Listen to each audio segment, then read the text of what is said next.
What's going on, everybody? You are now tuned in to the PA Power Hour. And Eric, we are slowly getting away from the year 2020, and I feel like everyone's talking about putting it in the rear view mirror. But there was a lot of good stuff that happened in 2020, a lot of bad stuff that happened in 2020. We're going to talk about it all here tonight. But first off, Eric, how was your holiday? Everything good with you? It was. It went well. Kind of low key as with everything else in 2020. Didn't get to really do a whole lot of a family together time. Did a little Zoom call with the family, so got to use the nice podcast equipment. Put that to good use for a Zoom call. Well, I'm glad it came in handy for you. I'm glad you It were able did. to use it in a couple of different applications. Um, New Year's is right around the corner, and we got some really good news today. Which I was kind of surprised that we got the news this early. Were you kind of surprised that the state the governor's office came out and said that the restrictions were going to be lifted on the 4th? They said it's the 30th today, so they kind of came out a week early and said that they were gonna, the plan is to lift the restrictions. Were you surprised?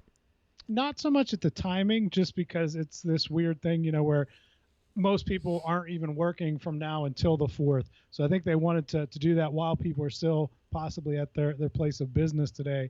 But yeah, I was surprised at the news that I fully expected the governor to extend this and to say, okay, we're going to go another week or two into January before we lift these restrictions. So awesome news that those are lifted, and great news for high school student athletes as hopefully they can get back into practice on January 4th and within a week or so be able to compete. Yeah, I mean, this was like you said. I was because when we talked about this last time, we kind of said, with the holidays and with people traveling. I mean, we had a pretty large amount of people traveling. It seemed like in the state. We kind of thought cases were going to potentially spike, and we were going to have a rise in cases. So that meant Governor Wolf was going to keep it shut down for at least a week or so into January. I was very maybe we're looking at it in a pessimistic way, but I was very happy and relieved to hear today that in fact they will expire on the 4th. This is huge news for Pennsylvania wrestling. This is a huge, deal for high school sports, youth sports in general. So this changes things, but there's still, I don't want to declare victory quite yet. We still have things that we have to get through and hurdles we have to get over, hoops we have to jump through, if you will. We still have to have those practices in before we can actually see competition, and I'll put up the competition or the practice graphic again that we looked at last time.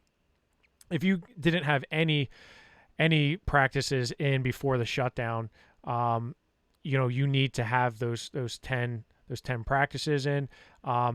Because of that 14-day layoff, you had 6 or greater, you only need the 4. So that means anyone who got the 6 or more practices in theory, could wrestle on the 8th.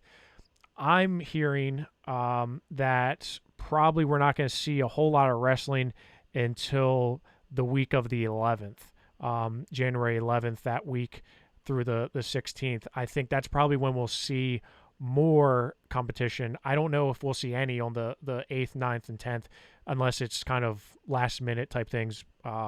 Eric, are you hearing anything out your way? Unfortunately, my schools in the area around here, a lot of them have already pushed back their return to the classroom until January 15th, in some cases the 22nd.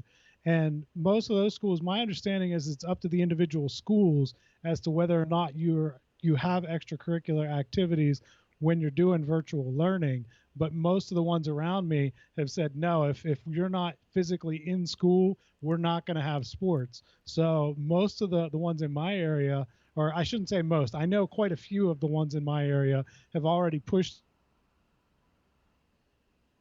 January from that. So I think a lot of District 5 and District 6 schools maybe, getting close to February, if they haven't practiced yet, which a lot haven't, and you get that 10 days in, you're looking at the end of January before you can compete. Yeah, I mean, so I think you're right. It is up to the individual school district to say whether or not, okay, we're doing virtual training or virtual, school. Therefore, we're not going to have extracurricular activities such as wrestling practice.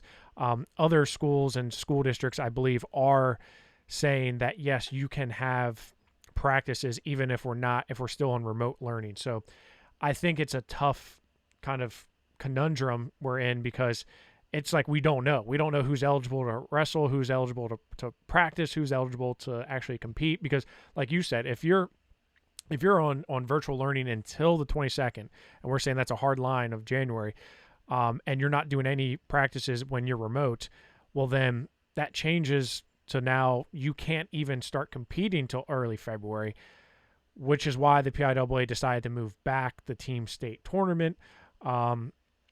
I'm very, very curious to see what happens in early February, and really, how many schools are actually going to be competing before February 1st, because I feel like there's probably only maybe 40 to 50%, I feel like, because at least out east, I know they're still shut down for the most part.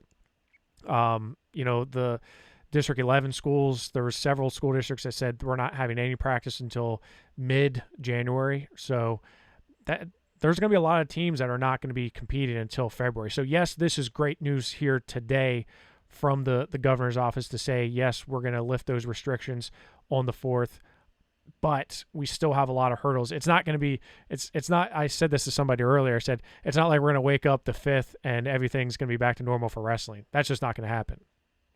Now, unfortunately, it's not that kind of situation, and we've talked about it before, that it is at least giving those schools the option, if you're in an area where you feel like it's safe to get back on the mats, to get back to practice, to get back to competing, you have that option. And, there's nothing stopping any of these schools from saying, hey, we don't feel comfortable right now putting our kids in that situation. We're going to hold off on it. And that's the way I like it to be, is that different areas of the state, you have that option, and you can put that faith in your local community to make that decision of whether or not it's the right time for them to get back on the mats.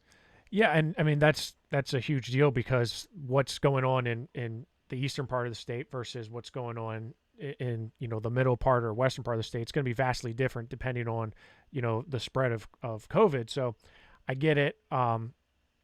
It's going to be difficult for us as people who are trying to cover the sport to know exactly, hey, who's rankings actually are going to be fun, huh? Well, I mean, rankings, we're kind of doing rankings as if everyone is wrestling, right? But it's just going to be hard. Whatever. I mean, it's hard enough to tell what weight a guy's going to be at. I and understand. Now you're like, oh yeah, he hasn't wrestled yet, and it's mid-February. Yeah, no, that's going to be a little tough to do. I agree, but we're going to get through it, Eric. We're going to do it. At least you only have one region.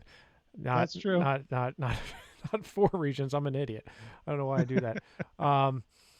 Yeah. So I mean, in the meantime, things. Now, wait a minute. When you could be changing dirty diapers while trying to do 4 regions too, right? Yeah. Please don't get me.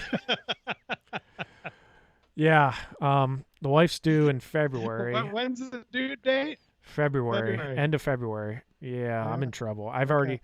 I hope my wife can't hear me. I was already asking, like, well, the state tournament is this, and she's like, you are not leaving if I'm like, I may miss states. I don't know. I may miss states because I may be. Wow. I know, first time in I can't remember when. Of course, who knows? Maybe nobody's going to be at states. Maybe it's just going to be competitors, and that's it. True. Yeah. I'm a little nervous about that. I mean, I'm happy that we're starting life and having a child. Can't wait. But man, wrestling, it really puts a cramp in my wrestling. The wrestling coverage that I'm trying to do. Yeah, she better not be listening, Jeff. You're in big trouble. I am big trouble. So let's look ahead to see what we have actually coming. Midwinter Mayhem, January 15th or the 16th. That's going to be at the Monroeville Convention Center, kind of like the hub of wrestling, it seems like these days. That's going to go down in 2 weeks, essentially, after the restrictions are lifted. I'm not sure. I haven't spoken to Paul Myers about how many teams are actually in right now, and I'm sure a lot are you know, trying to figure out whether they are going to be competing or not. But this is, now that we have the restrictions that we know are going to be stopped, this should give you a good idea of, okay, by this time we'll have X amount of practices in. Of course, Powerade. And I know he had a post out today saying that he had some room for some teams that, especially since that practice restriction has been reduced from 15 to 10, that if you compete on that 15th and 16th, to give him a shout and let him know, and he can get a couple more teams in there. Okay, well that's good news then, because I'm hoping that we're going to see a good amount of wrestling happening there at the midwinter mayhem. Powerade, of course, the 29th and the 30th. That's probably the biggest tournament that is still standing. It's really the only tournament that's been around for a while that's still standing after all the shutdown and everything like that. So, and of course we're hoping we're going to get to see some high quality dual meets. We're trying to put together some dual meets as well.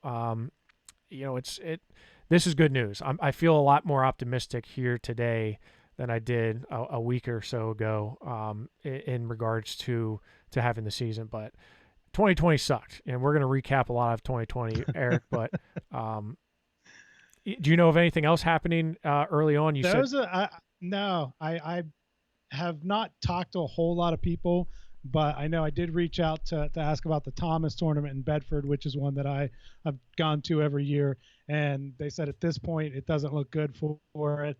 They haven't definitely said that it's off yet, but it's just hard to imagine any of these tournaments unless they have been really planning ahead, like Powerade, like Midwinter Mayhem, and really been kind of out front and vocal about, hey, we're still going to do this. Let's keep it going. Let's get replacement teams if the originals can't make it.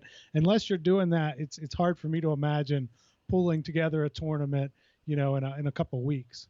Yeah, it's just a lot of planning, and it's a lot of logistics, and there's just so much that goes into it that, yeah, it would be pretty difficult to do. And with all the uncertainty, it would be really tough to pull off. Well, even we found it out whenever we did True Power. Just finding a location where you can actually hold an event is not easy, and which is why a place like the Monroeville Convention Center has become that hot spot, because they're willing to say, yeah, we'll do it, we'll host it here, we'll make sure everything's safe, but we're going to do it here. And so that's why you see a lot of these events kind of gravitating towards the same locations, because high schools, colleges just aren't going to open themselves up to that kind of scrutiny. And are you doing everything all right? Are all your I's dotted and your T's crossed? Does everybody have a mask on? Is everybody 6 feet apart? So they're kind of really limited in what places you can actually hold an event.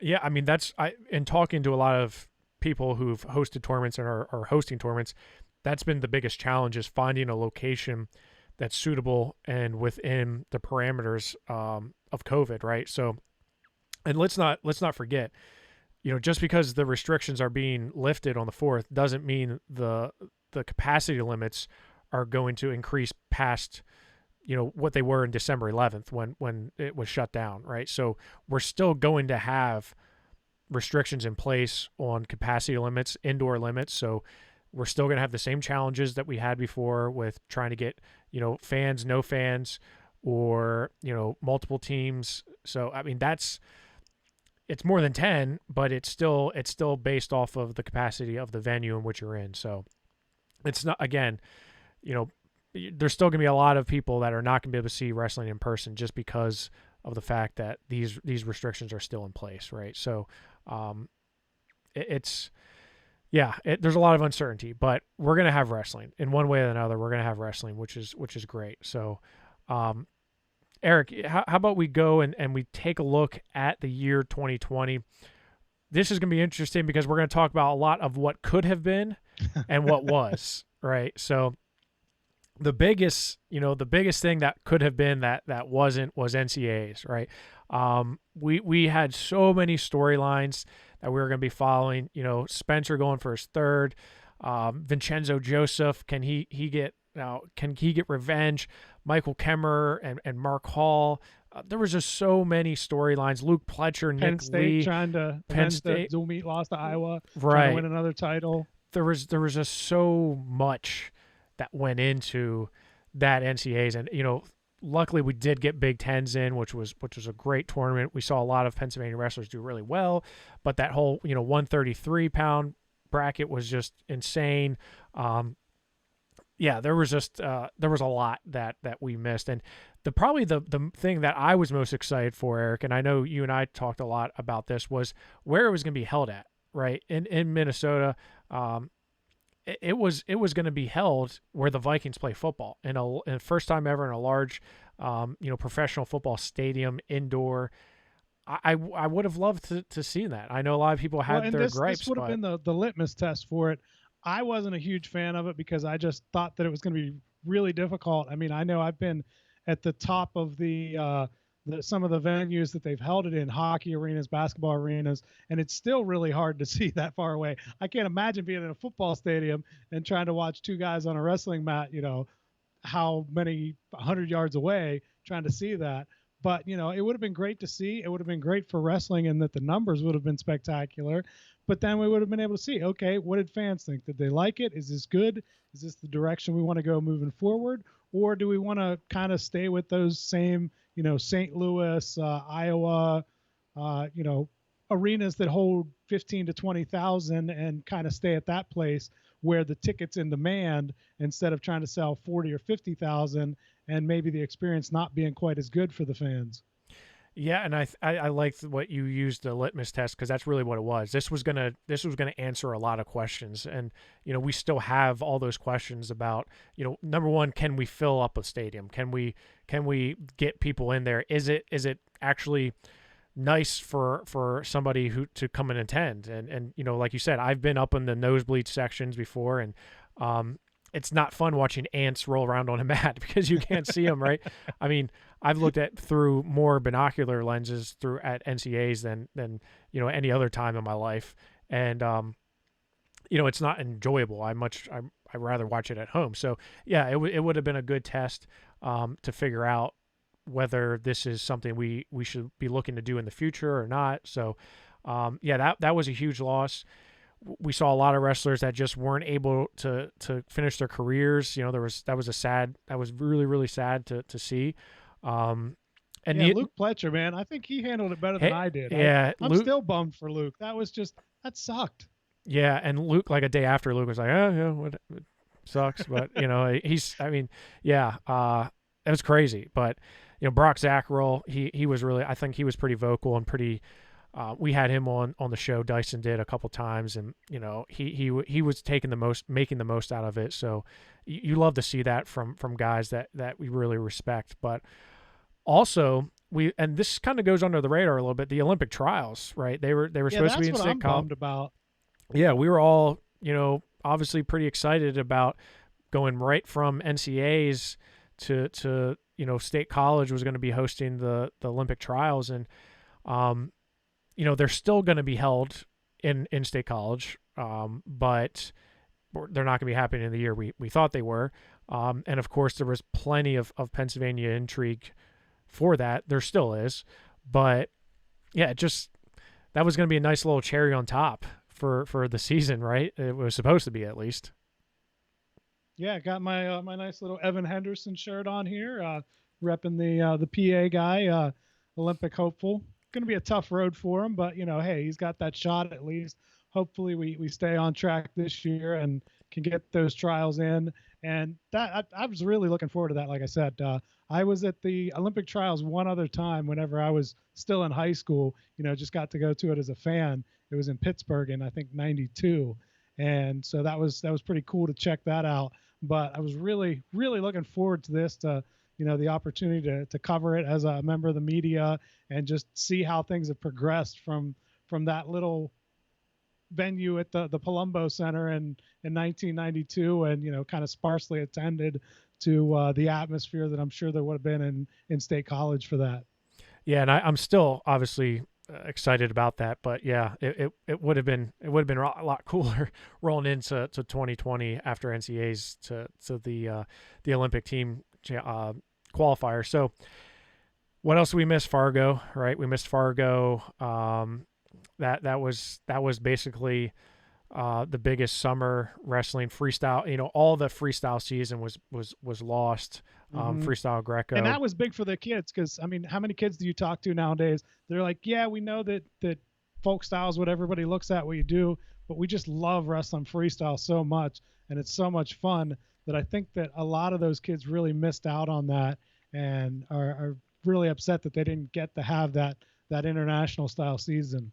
Yeah, I mean, I definitely think it's one that wrestlers tend to enjoy a little bit more of, and it's also something that you may not get into until you're later in your career, high school, so I think a lot of wrestlers tend to pick it up a little bit later, and they didn't have that opportunity to do it. Basically lost all of summer and fall sports, or wrestling in general. We did have Super 32, which was great. It was in Myrtle Beach this year in South Carolina. Definitely not the depth that we have seen in years past, but still the top end talent was still there, right? We still had a ton of Division I recruits, and the top wrestlers in the nation compete in Myrtle Beach. So that was still good. Had a lot of Pennsylvania wrestlers competing there. Just didn't feel the same, I guess. I don't know. We didn't get to do the Surge again, which had really been picking up a lot of momentum for us after 2 years. Felt like 2020 was really going to be a big year for it, and missed out on that opportunity. But we did what we could to make up for that with True Power, which turned out to be a really successful event and one that generated a lot of interest. And I think that'll be a good one going forward as well. Yeah, I mean, as much as I'm bummed about the Surge, because I agree with you, the first 2 years, it was just first year was good, second year was better. I felt like the third year, I feel like 2020 was going to be a really good year for us. I thought we were going to get a lot of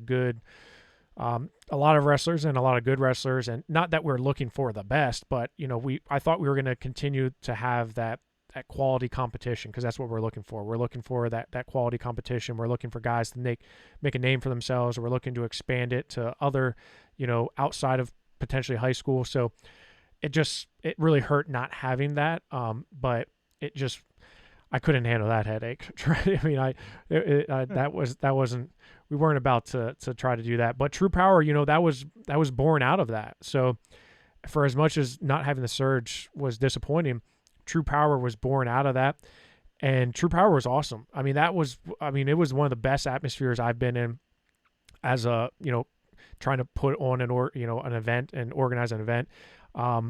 It was awesome, because like the Surge, I feel like I don't get to enjoy it as much, and I know you don't either. And I felt like True Power was even though we're working our tails off there, it was just, the atmosphere was awesome, and the wrestling was awesome, and everybody was just awesome. Everyone was so happy to be there wrestling. It was just too good to be true, right? Yeah, we're getting yelled at by parents about, oh, you guys could do this better, you could do that better. It was just, hey, we're just happy to have wrestling and get our kid a great match and great competition. So yeah, you didn't get yelled at for multiple wrestlers from the same team being in the same bracket, and yeah, you didn't get Nobody unhappy with the seating. Nobody unhappy with, yeah, right. He beat him back in 7th grade. Yeah, he should be seated ahead of him. Get over it. So what we did get in, right?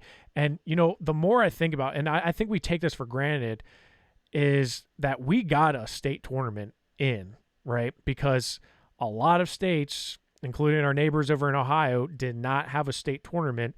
And basketball in Pennsylvania didn't have a state tournament. Right. So like, yeah, we all kind of complain and whine about what we didn't have, but it could have been worse, right? We could not have a state championship. So I'm fortunate that we were able to have that. And it was a really good year.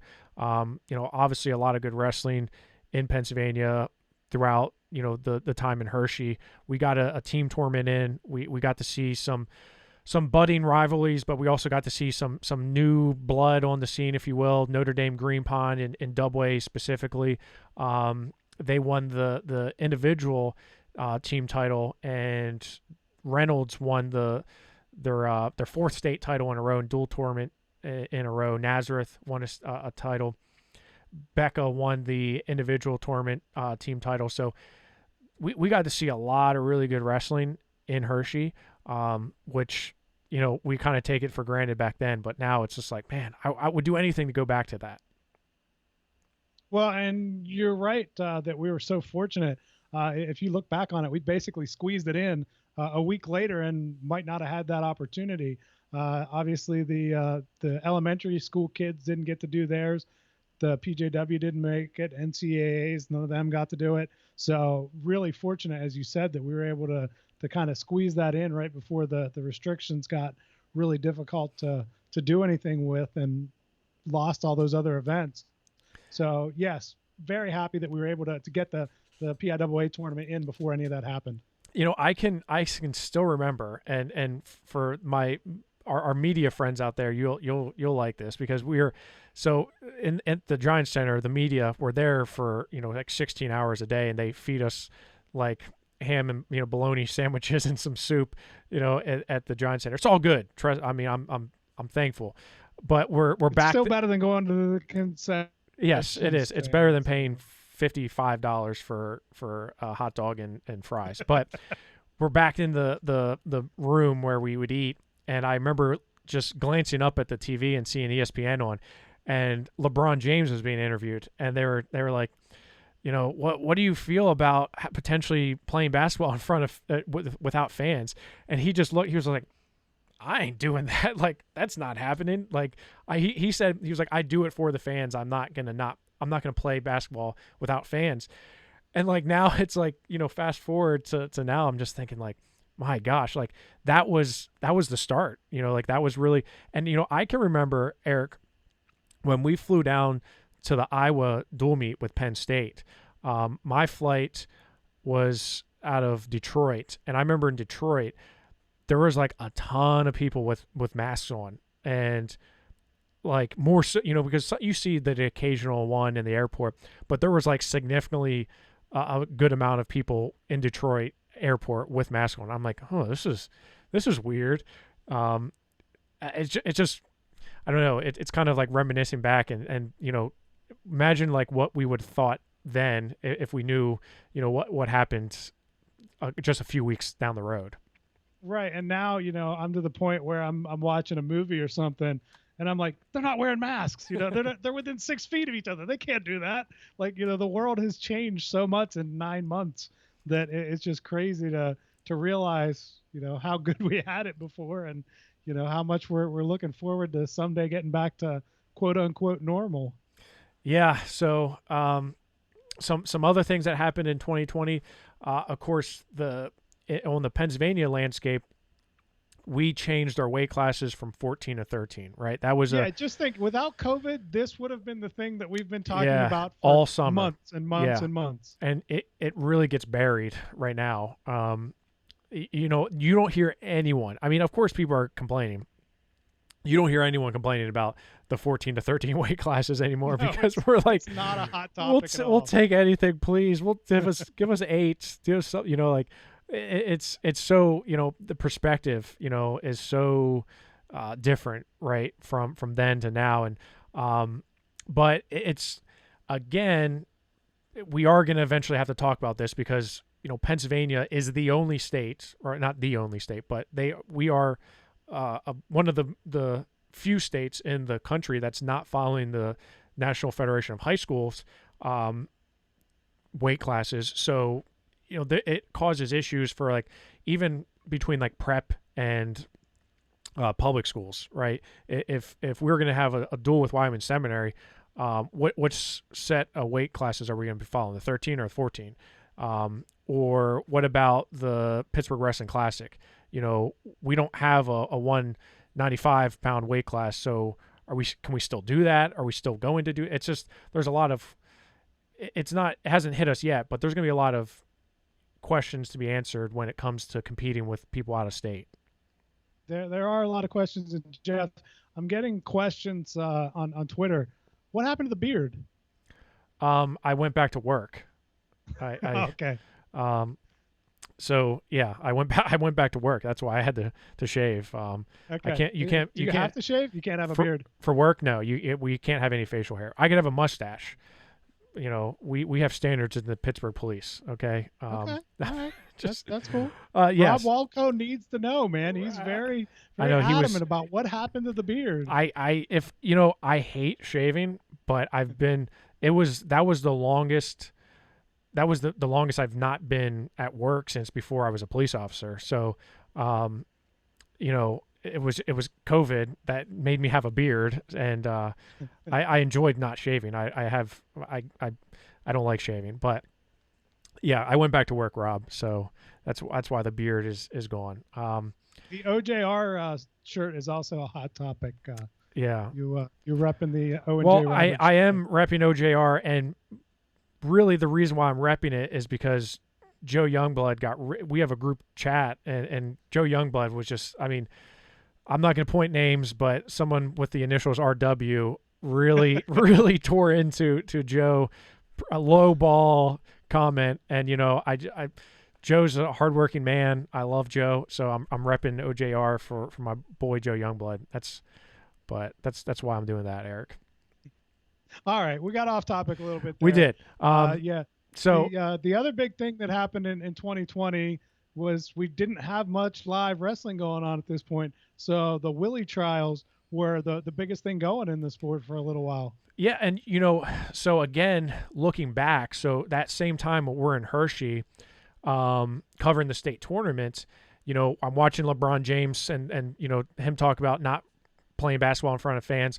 We're also dealing with Flo, who is sending a cease and desist to us, saying, you know, you can't interview anyone at the tournament, you can't have any match fit, you know, all kinds of things, right? So Flo is like, hey, boom, boom, boom, PA Power Wrestling, we're going to smash you with our big corporate stuff, and that really, and I remember having a conversation with a representative from Flo, and they said, you know, we got this lawsuit going with Rockfin and with Willie. I mean, it's a done deal. Like we're basically gonna, we're gonna mop the floor with them.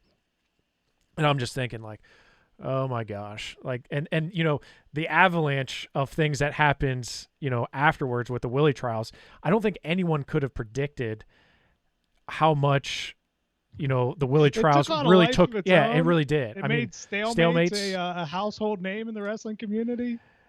I mean, it really was incredible, and it's sad, you know, because it is disappointing that it was a reality and that we had to watch it. And of course we're biased and we have our own opinions because, you know, we're on the Rockfin platform, we're close with Willie, but you know, Flo's been nothing but a godsend to wrestling over the last decade, you know, and it's disappointing that you know people can't see eye to eye and there are these conflicts because we don't need that. We shouldn't be beating ourselves up as a wrestling community, but clearly, you know, anyone who's watched the Flo trial or the Willie trials will know, you know, Flo will sue you for anything and everything. So, you know, that's and everybody is competition. And we are competition, even though we yeah, I'm not going to get into that.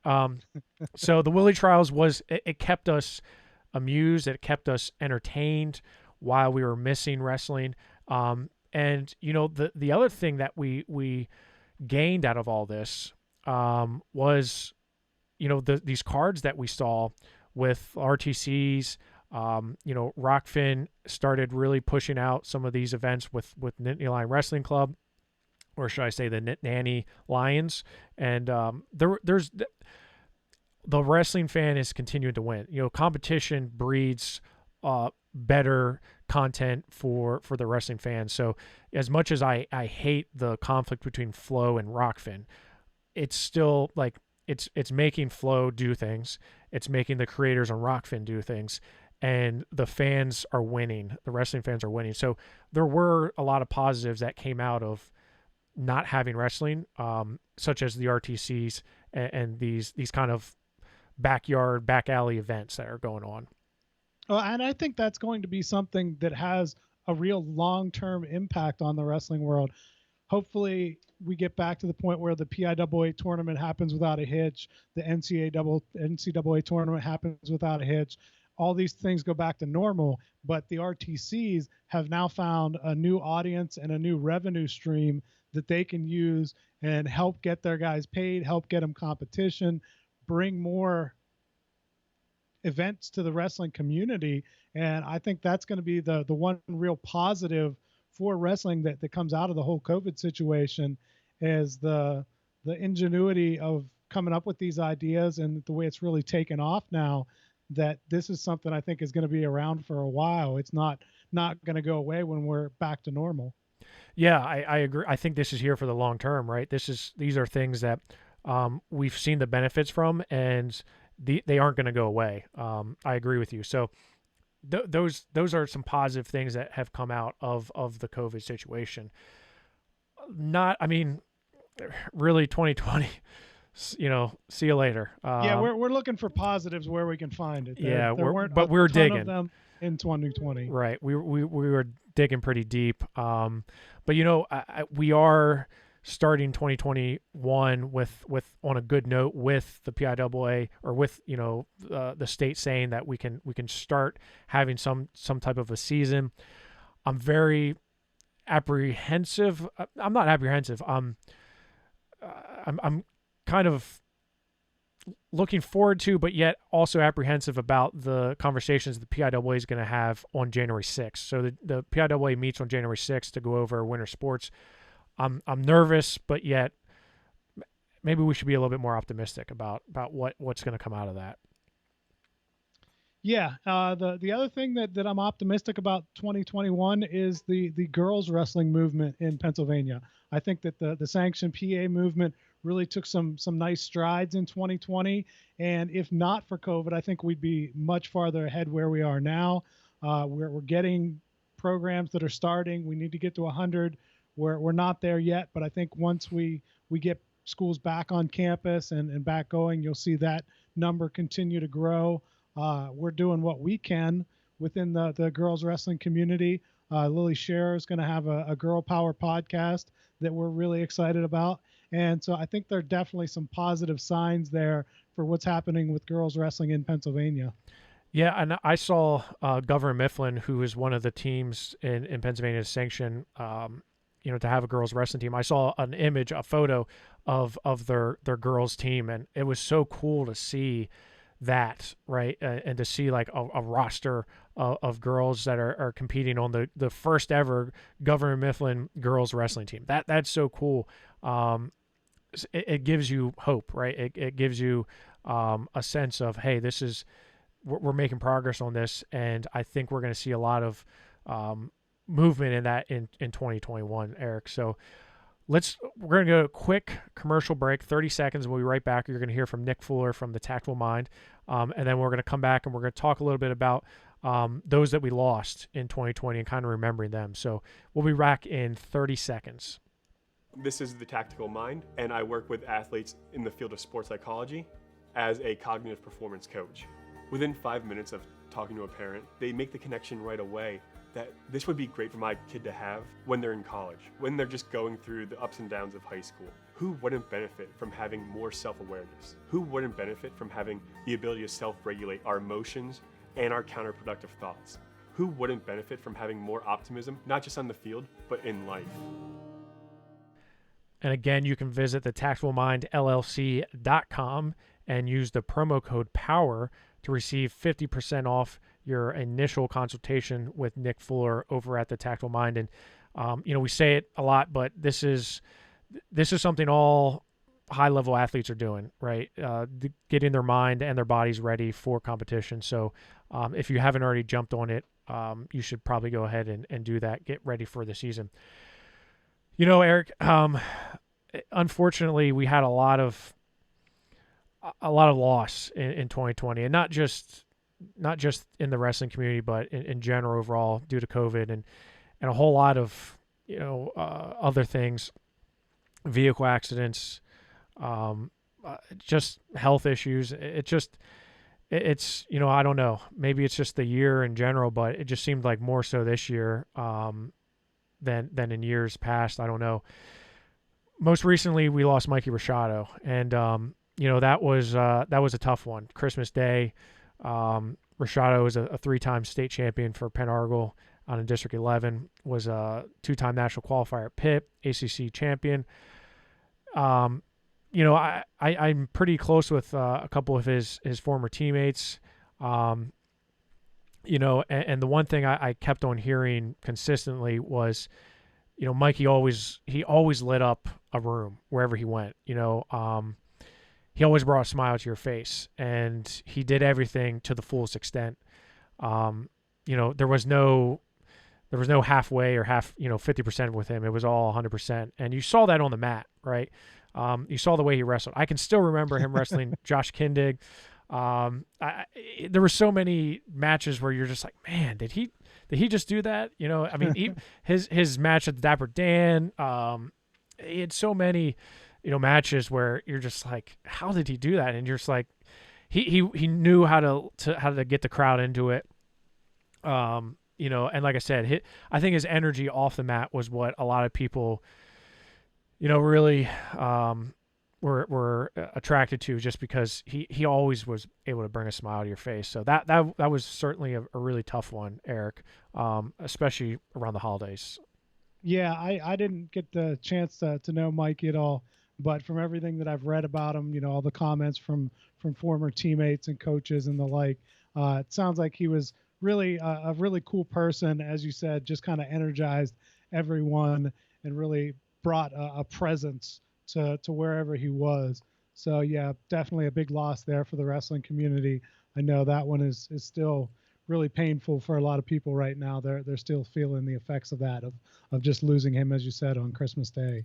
Yeah, and I can still remember the last time I saw Mikey. It was actually at a Pirates game, and I'm there at a Pirates game with my wife, and he was there, and he got up to go, and I was, hey Mikey, and he's like, he kind of looked at me because I didn't know him that well, but I interviewed him at States a couple times and stuff, and I was like, it's Jeff Upson. Oh, hey man, how you doing? And we're just talking. I'm just just a nice guy, nice cool kid. Mm-hmm. So yeah, I'll never forget that. A legend in Pennsylvania and the nation, and that's Carlton Hasselrig, right? The Johnstown native. There's rules named after him. There's probably going to be schools named after him. I mean, we could spend an hour and a half talking about Carlton Hasselrig, right? And we talked a little bit about him after, we found out he did pass, but such an icon in Pennsylvania, Johnstown, Eric, and I know you were, that hit close home to you. Yeah, that was a tough one. Carlton is one that was certainly a legend in my area, in the Johnstown area. All the just incredible things he did, winning a state title without having a team, then winning 6 NCAA titles, then going on to be a Pro Bowl offensive lineman in the NFL, despite not playing college football. I mean, just so many things that just ridiculous. I was fortunate enough to go out to Oklahoma, cover his induction into the National Wrestling Hall of Fame.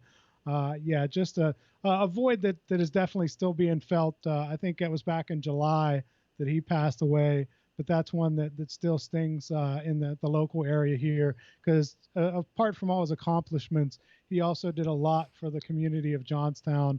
He had some personal issues that he dealt with, after his NFL career. He got into some trouble. He was always upfront about that, got his life back on track, and really served as a role model for a lot of people in Johnstown. So that was definitely one that is still being felt here in the Johnstown area. Another one, when we look at legendary status, and that's Greg Strobe from Lehigh, and I can still see his name, at just always being associated with Lehigh, right? And the things that he's been able to do.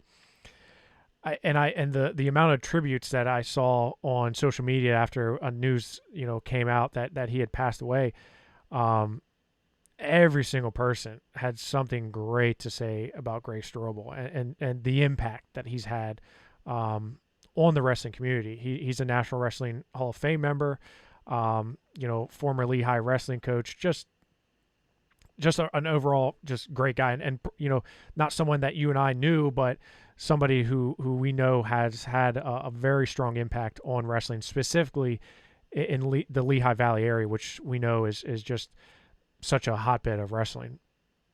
Yeah, that was and just you're right. I didn't get to know Coach Strobe at all, but one of the few highlights of my college career came in, I think, my first ever dual meet. We wrestled Lehigh, and one of the older guys on the team, there were two true freshmen that were starting for us, me and another guy, and he kind of looked at us, one of the seniors. He's like, "Hey, you two, basically don't screw this up for us. We got a chance to win this match, so don't you two screw it up for us." And we both, I think, I know that I won on a riding time point, and I think the other guy won a tight match too, and we were able to knock off Lehigh in our first ever dual meet, getting out there. So that, even though I didn't know Coach Strobel, he had such good teams there. They were always so solid that was, for me, one of the high points was being able to go out there and help my team get a win against a legendary coach like that and those really strong Lehigh teams. That's you'll always have that story, Eric. That's a pretty cool. That's a yeah. It was like I said. Unfortunately, it didn't quite take off from there like I'd hoped, but I got that one highlight out of the way early. Okay, well hey, it's better than nothing, right? The next one's really tough at Kai Burkett. That's a really tough one, Eric, and because he's so young, right, and just because of the that community in Chestnut Ridge, and another car accident, that a two-time state medalist from Chestnut Ridge, that's a huge one. It's hard. It's hard to deal with, especially with his friends and just the young kids that he was around. And I think about like Dom Deputy, and I think about him and the impact that Kai's had on him, and Dom's not going to have him to guide, and I don't know. It's tough. That this was a really, really hard one. Yeah, that was definitely a tough one. Coach Deputy, who is his uncle, talked at length about how difficult that was for him. And it's just, I know every team thinks they're close, but the teams that I've covered, Chestnut Ridge seems to have a bond more so than most teams. They're really tight. They really pull for one another. And I think that one really hurt that community. And I'm sure it hasn't been easier because they haven't been able to get back together too much since then. Chestnut Ridge is one of those teams in the Laurel Highlands that hasn't had an official practice yet. So they were able to come together and grieve when it happened back in the fall, but they haven't been able to get together in that practice room and really kind of come together in this year's team. So yeah, tough loss there for the community with Kai Burkett. Another young wrestler that was killed in an accident, had just finished his senior year at Springford High School. He definitely was one that impressed a lot of people on and off the mat. Louis Carbajal from Springford.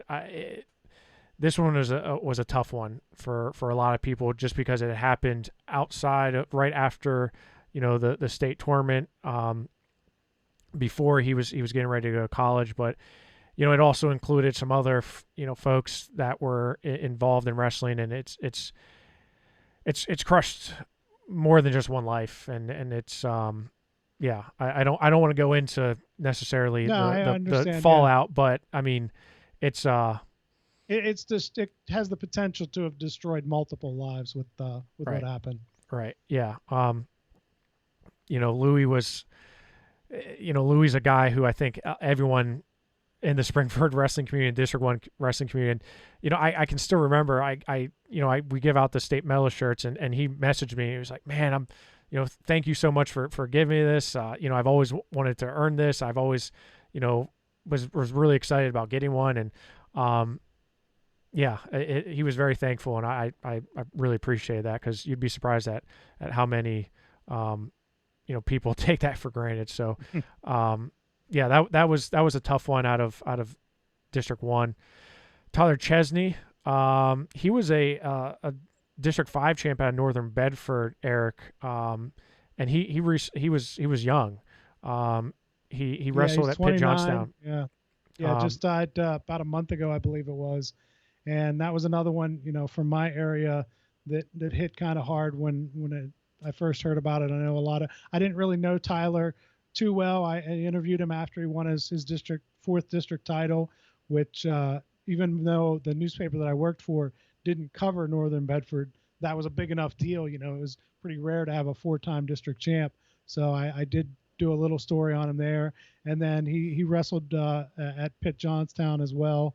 And, just again, another guy taken too young at 29, not what you want to see out of the young people that you've kind of gotten to, at the very least, know their names and reputations over the years. Another one, and this is one from District 1, Eric, and that was Chuck Springer. Chuck Springer's, and anyone who is familiar with PJWs out in District 1, he would always get on it and say, "You're going to the States. You're going to state. You're going to the state tournament," after they punch their ticket to the PJW state tournament. His sons, Shane Springer and Mikey Springer, 2 solid wrestlers. Shane Springer could headlock anybody. He was the headlock king. And Chuck Springer, he passed away this past year. I know he was a huge advocate for wrestling in the District 1 area. He's actually from out in the western part of Pennsylvania. Believe he went to Shar Houston High School. I could be wrong on that, but two great sons, and just a guy who I know a lot of people really miss out in that area. So another one, Eric, Mike DeCino from Bloomsburg, and I don't remember seeing this, but I know he passed away in a car crash. Is that right? Yeah, I didn't honestly, I missed it when it happened too. Just so many things going on in this crazy year. And he wasn't a Pennsylvania guy, so he wasn't someone that we really knew that well, but he was I think a volunteer assistant there with Bloomsburg, and was in a car accident, and I think probably died a few days later from the injuries from it. But just another thing that I'm sure that community out in the Bloomsburg area it was really difficult for them to have somebody that young and a part of the program to lose him. Yeah, and another one that was a car accident that was way too young was Shea Bloom, from Kerwinsville, 2-time state medalist out of Kerwinsville, was currently on Clarion, on the Clarion wrestling team. Again, another young life cut short, almost it's just unfair, right? And Shea Bloom, he was tough. I can remember watching him throughout his high school career. Never really left, he always left it on the mat. He was a very tough wrestler, and just another one that we saw going too soon, Eric. Yeah, and the kind of the way the year went, we lost a lot of young people, but then we also lost a lot of the veterans who really helped our sport become what it is today. And some of those guys were coaches, officials. Some of them were just behind the scenes and did a lot of the stuff that kind of gets taken for granted. But a number of those guys have passed away. John Dunsmore was a PA Wrestling Hall of Famer. He died in September at age 85. He won 302 matches as head coach of Big Spring. So that's a pretty impressive number when you're winning over 300 dual meets. Yeah, especially out there. I mean, Big Spring is my gosh, I don't think I probably wrestled more Cumberland Valley wrestlers than I did Big Spring in my career. But Big Spring, I can remember I beat a Barrack from Big Spring. Now it's funny, my dad always says, he's like, you beat a Barrack back when I was like in the youth, and Barrack's, the name Barrack out that way is just like, it just really good, kind of like Kemmer out here. And he was like, oh, that person, he was disowned from the family. Big Spring, to win. They're still talking about you lost to Jeff Upson. That guy was terrible. How'd you lose to him? Yeah, any wrestler out there who lost to me. Whew, yeah. No, Big Spring, huge wrestling community and school out there. So yeah, that's a big one. And thanks to Matt Mentzer from Chambersburg for bringing that one up to us. Yeah, we did solicit some help on social media because I mean it's just so hard to compile a list like this of everybody that we've lost, and I'm sure we missed some people who we probably should have mentioned on this list. And if we do that, we apologize. It wasn't an intentional slight in any way. Just so hard to kind of catalog and go through a devastating year like this was. And a lot of these ones that were suggested have been fairly recent, like Larry Solito who was the Westmoreland County Coaches Association president, and he died on Christmas Day. He, from what I understand, played a huge role in putting together that Westmoreland County tournament that has been so good for so many years, and unfortunately not going to happen this year. But he was a guy that, from what I understand, did a lot behind the scenes to really make sure that event was what it was built into to really help that grow. Yeah, and I folks out of the Westmoreland Sports Network, I know when he did pass, they put a nice tribute up about some of the things that he was able to do at the Westmoreland County Coaches Association, and talk about a tournament that's one of the best in the nation. I mean, my gosh, that whole area is just chock full of some of the top wrestlers in the state and nation. And then another guy who really had a big impact statewide was Larry Newcomber.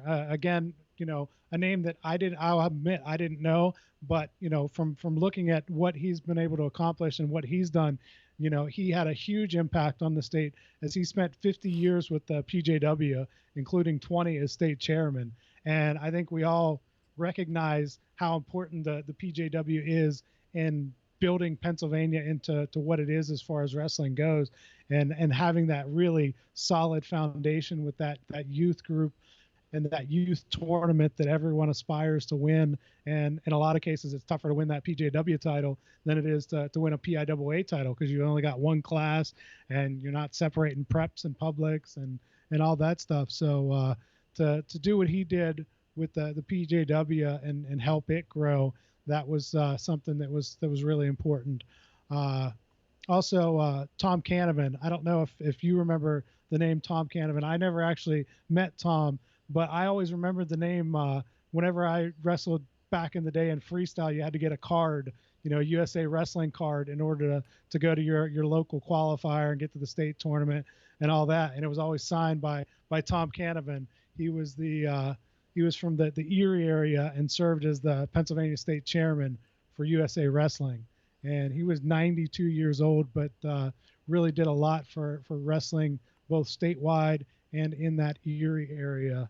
And he passed away in December as well.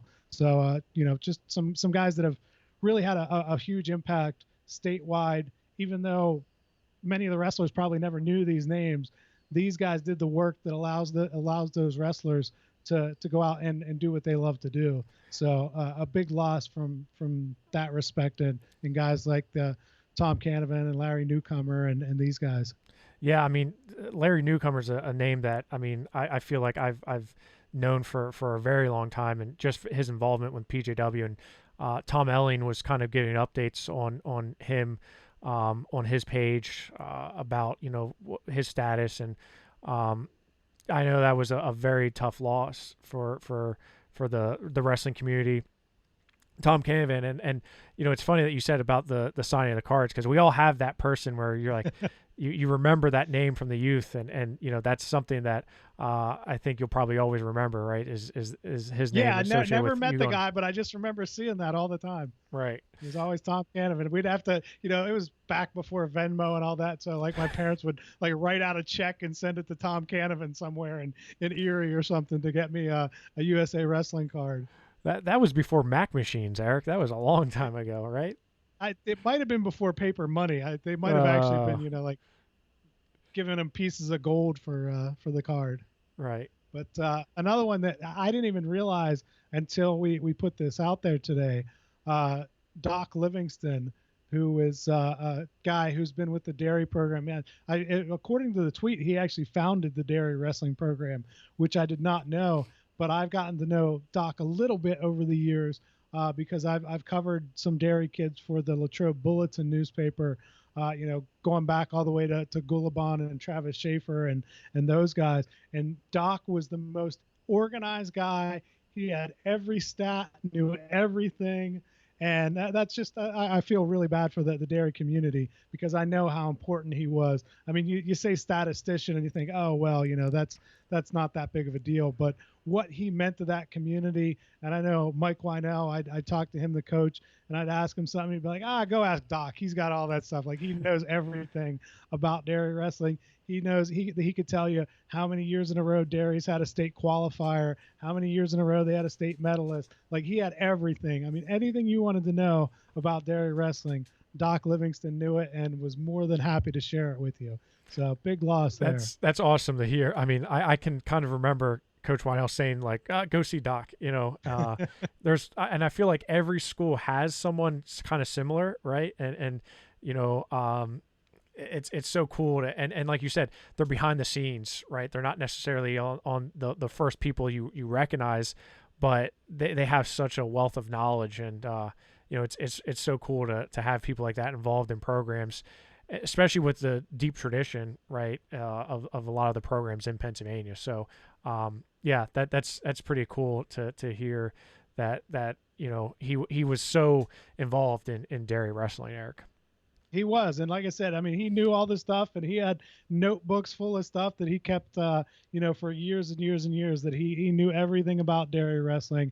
So yeah, my condolences to them. That was back in October, I guess, that he passed away. But that is definitely a loss that'll be felt in that community, because, it's those guys that, yeah, like you said, they might not be the ones that everybody knows statewide, but in that community, everyone knows that guy and knows what he brought to the program. So those are the ones that, you really feel sad about when a community loses someone like that. Also a guy that I'll admit I didn't know too much about, but I did see quite a few tweets about, was Glenn Fleegle, who was a member of the PEA and National Wrestling Halls of Fame. He reading up on him a little bit. He grew up in Clearfield, wrestled there, and then went on to become a coach. Was from what I understand, Dickinson College's first wrestling coach, and then officiated throughout a couple states. So really gave back to the sport in a lot of different ways. And so that's another loss that I think a lot of people will be feeling throughout the state. Yeah, I mean, I hate to end 2020 on such a sad note, but those are just I'm sure a handful of those involved in Pennsylvania wrestling that we know that we lost in 2020. And again, like Eric said earlier, we apologize if we missed anybody, because unfortunately it's sad, and it's it's something that we probably should try to keep a closer eye on. But there was a lot of bad things that happened in 2020. And I know some of these, it's like the full spectrum here. You have young kids to legends, and it's just tough. And you kind of try to compartmentalize all that, and you don't want to dwell on it, but you also want to recognize it. And someone like Carlin Hasselrig's going to live on forever. Kai's going to live on forever. These guys that have had impacts in people's lives, they're going to live on forever. So, again, if we missed anybody, please just let us know, and we'll be sure to talk about them. So those are the sad truths of 2020. But Eric, we do have a lot to look ahead for in 2021. You are going to win the fantasy wrestling league, right? Supposedly. I plan on it. Yeah. Have you seen my lineup, man? It's unreal. Yeah, your lineup's good. We got notes while the podcast was going on that we're missing a fantasy league meeting right now at 8 o'clock. I know. We got to jump. I was trying to get off this before so we could jump on. NCAA tournament this year in St. Louis, Olympic trials in State College. The expanded PIAA season with super regionals, which is going to be bonkers. There's a lot to look forward to, and we will talk a lot more about that. But right now, Eric and I got to jump on a call about fantasy for your Murder Hornets. That's right. It's a great name. It's a great name for a fantasy team. So we're going to give you, don't worry, after the PIAA meets on the 6th, we're going to have a lot more news and information for you. And we're going to be trying to give you all the updates that we can. And hopefully we have news for us to announce by then too. Hopefully we can announce some good news about an event that we're potentially putting on. So, Eric, thank you for a great 2020. It's been a pleasure. I know we didn't always do the things that we wanted to, but we got a lot to look forward to in 2021 and beyond. So, hope here's the 2021, Eric. Yeah, it's got to be better, right? We're gonna be better in 2021. Listen, we're all gonna be better in 2021. So that's what I mean. Not just us. I mean, everybody. I fully expect PA Power to be better in 2021 as well. Right. Oh, and before we go, one more thing. I got corrected. I screwed up on our last podcast. I said that Bald Eagle area was the team that forfeited or sent their backups for the first dual meet championship. They were actually the one that won it. It was Northampton that sent their backups. So I got a note on that. I want to apologize and correct that. Bald Eagle was the winner there, not the ones who sent their backups. So I didn't want to say anything because when you said you knew it at the time and you let me out. Well, there I kind of tell me I'm wrong, man. Well, because I couldn't tell you I couldn't go like year for year of the state dual champions, but I do know Bald Eagle was the first.